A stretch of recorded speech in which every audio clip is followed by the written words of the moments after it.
आप लोग देख रहे हो जीके भी बायो स्टडी पॉइंट, जिसमें अपन ने पहले भी वीडियो बनाया काफ़ी और अच्छा खासा रेस्पॉन्स रहा है, और इसी को देखते हुए अपन लोग और वीडियो बना रहे हैं। ठीक है, और आज अपन लोग बना रहे हैं बेटे वीडियो, वही यूनिट फर्स्ट चल रहा है और यूनिट फर्स्ट का वही लेसन बेटे, लेसन नंबर 1 और लेसन नंबर 2 कंप्लीट हो चुके हैं। आज अपन लोग स्टार्ट करेंगे लेसन नंबर 3।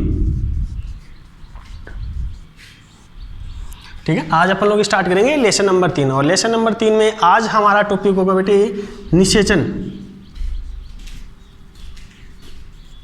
आज हमारा टॉपिक होगा निषेचन, या जिसे हम लोग कहते हैं बेटे फर्टिलाइजेशन।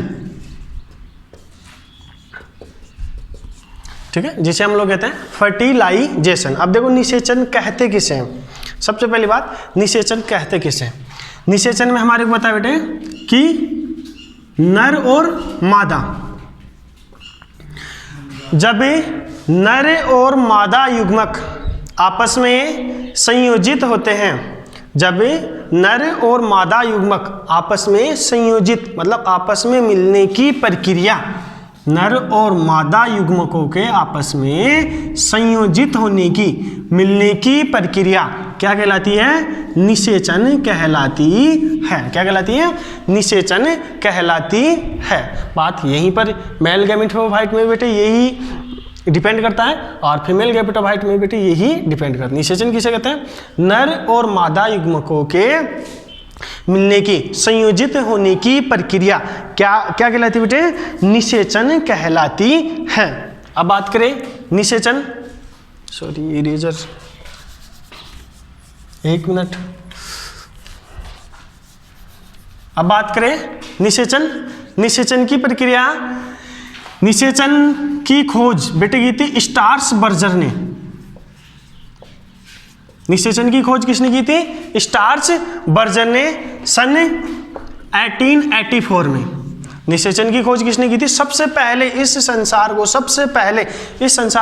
सबसे पहले निषेचन के बारे में बताया था स्टार्स बर्जर ने। कौन सी सन में? सन 1884 में। किस पादप में? लीलियम नामक पादप में। किस प्लांट में की थी? लीलियम नामक प्लांट में निषेचन की खोज स्टार्स बर्जर ने सन 1884 में लीलियम नामक प्लांट में की थी। अब देखो निषेचन होता क्या है? वैसे आपकी बुक में 12th में निषेचन के लिए 2 प्रारूप दिए हुए हैं, 2 भाग दिए हुए हैं। सबसे पहला दिया हुआ बेटे निषेचन के लिए, सबसे पहला दिया हुआ है क्या? परागकणों का अंकुरण। सबसे पहला दिया हुआ है परागकणों का अंकुरण, और दूसरा दिया हुआ है पराग नली की वृद्धि। पहला दिया हुआ है परागकणों का अंकुरण और दूसरा दिया हुआ है परागनली की वृद्धि। तो हम लोग स्टेप से पढ़ेंगे। सबसे पहले पढ़ते हैं हम बेटे लोग परागकणों का अंकुरण। परागकणों का अंकुरण कैसे होता है? जब पुंकेसर से जो परागकण है वो स्त्री केसर के, पुंकेसर से जो परागकण है वो स्त्री केसर के वर्तिकाग्र तक आते हैं। वर्तिकाग्र पर आने पर इनमें स्टार्ट होता है बेटे इनका अंकुरण। परागकणों का क्या स्टार्ट होता है? अंकुरण। और यहीं से एक छोटी सी परिभाषा है अंकुरण काल। छोटी सी परिभाषा है अंकुरण काल किसे कहते हैं? तो अंकुरण काल कहते हैं परागकणों के अंकुरण में लगने वाला समय। ठीक है, क्या?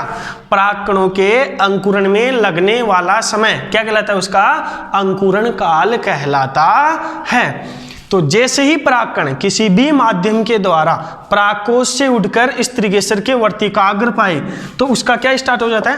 अंकुरण। अब इसमें अंकुरण के लिए ये जो दिख रही है बेटे आपको वर्तिकाग्र, हमने पढ़ा था इसकी स्ट्रक्चर में, इसे कहते हैं वर्तिकाग्र। क्या कहते हैं? वर्तिकाग्र। इसे कहते हैं वर्तिका और इसे कहते हैं अंडाशय। ठीक है, तो जब परागकणों का अंकुरण स्टार्ट होता है यहाँ पर, ठीक है, तो परागकणों के अंकुरण के लिए जो वर्तिकाग्र है इसके ऊपर, ये जो वर्तिका है इस तरीके से, इस वर्तिकाग्र के ऊपर पाया जाता है वसा पाए जाता है, रेजिन पाए जाते हैं। ठीक है। वसा और रेजिन पाया जाता है, ये दोनों क्या कहते हैं, वसा और रेजिन क्या होता है, वसा का मतलब है तेलीय सतह पाई जाती है। जैसे कि ये परागकण उड़कर आए तो इस वसा के कारण, तेलीय सतह कारण इसके ऊपर चिपक गए, ऐसा ही बेटे ये रेजिन होता है। वसा और ये रेजिन इन परागकणों के लिए, ये जो परागकण है इन परागकणों के अंकुरण के लिए उपयुक्त माध्यम प्रदान करते हैं। क्या प्रदान करते हैं, उपयुक्त माध्यम प्रदान करते हैं। क्लियर, समझ में आ गया, ठीक है। एक बार फिर से रिपीट कर रहा हूं, निषेचन नर युग्मक और मादा युग्मक के संयोजन की प्रक्रिया निषेचन कहलाती है। इसकी खोज स्टार्स बर्जन ने सन 1884 में की थी, किसमें, लीलियम नामक पादप में की थी।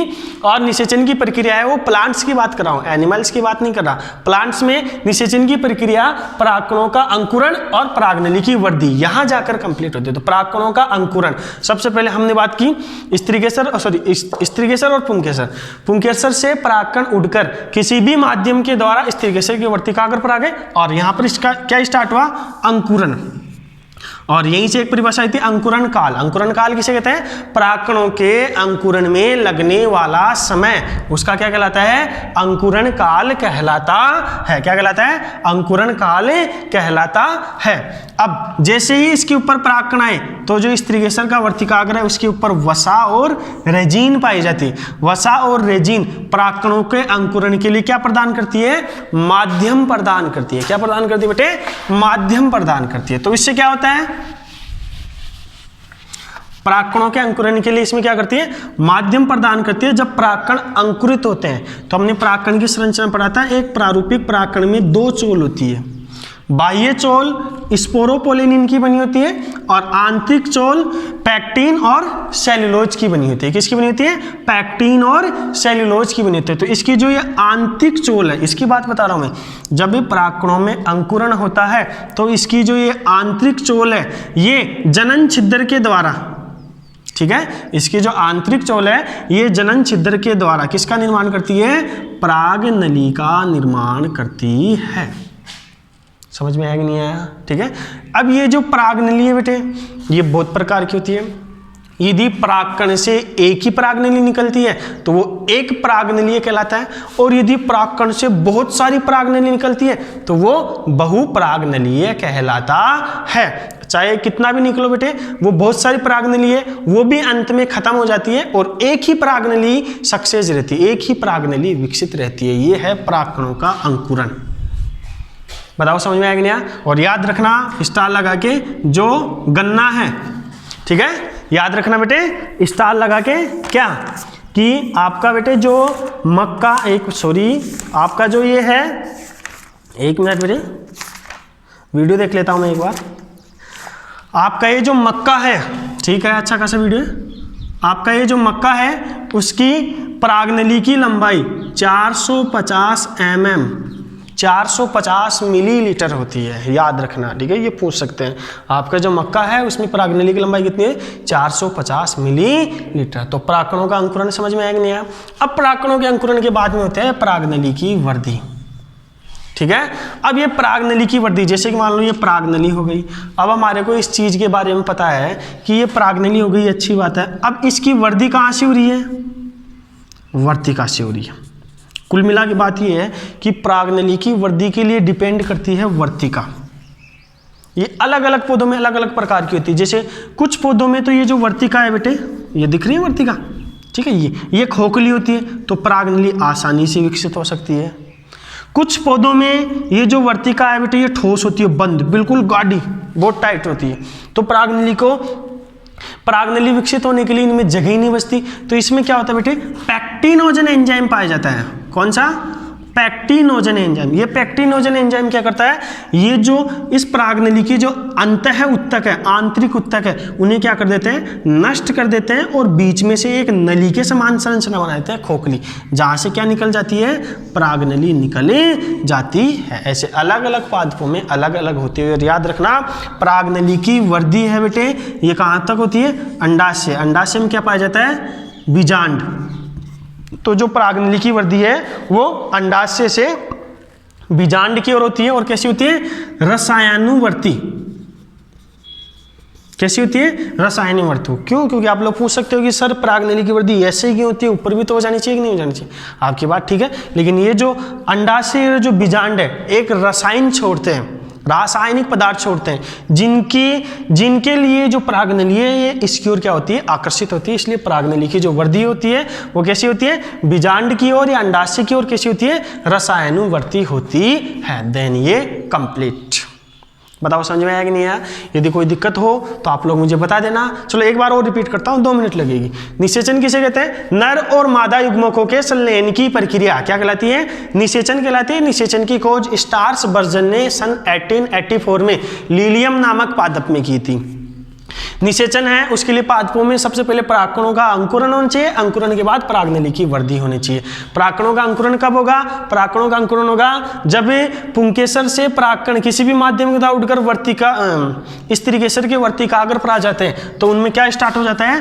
अंकुरण स्टार्ट हो जाता है। हमारा टॉपिक ये परागकणों का अंकुरण। अंकुरण में एक परिभाषा है, अंकुरण काल किसे कहते हैं? तो परागकणों के अंकुरण में जितना समय लगता है वो उसका क्या कहलाता है?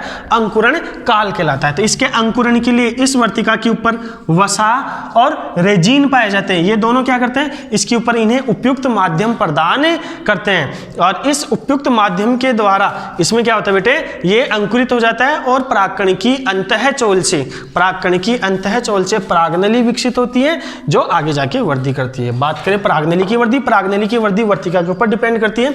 कुछ पादपों में जो वर्तिका है वो खोखली होती है तो परागनली आराम से आ जाती है, और कुछ परागकणों में क्या होता है? वर्तिका बेटे ठोस होती है तो उनमें पैक्टिनोजन एंजाइम पाया जाता है। ठीक है, जैसे ये ठोस हो गई, मतलब परागनली को बढ़ने के लिए जगह ही नहीं मिलती है बिल्कुल भी, तो उसमें क्या होता है? पैक्टिनोजन एंजाइम पाया जाता है। वो एंजाइम क्या करता है? इसके बीच में जो उत्तक है उन उत्तकों से क्या कर देता है बेटे? उन्हें क्या कर देता है? खत्म कर देता है, उन उत्तकों को डेड कर देता है और बीच में एक नली के समान संरचना बन जाती है जिससे परागनली विकसित हो जाती है। और ये परागनली है किधर? अंडाशय और बीजांड की ओर जाते हैं। ये एक रासायनिक पदार्थ मुक्त करते हैं जिससे इनकी ओर क्या होती है? आकर्षित होती है। इसलिए परागनली की वृद्धि कैसी होती है? रसायनवर्ती और अंडाशय या बीजांड की ओर होती है। उम्मीद करता हूँ कि सबको वीडियो अच्छा लगा होगा। यदि वीडियो अच्छा लगे तो बेटे ज़्यादा से ज़्यादा लाइक करो, सब्सक्राइब करो, और यदि कुछ नहीं समझ में आए तो आप लोग मुझे कमेंट बॉक्स में कमेंट कर देना या फिर वैसे पूछ लेना, मैं आपको बता दूंगा। आज के लिए इतना बहुत है, ठीक है।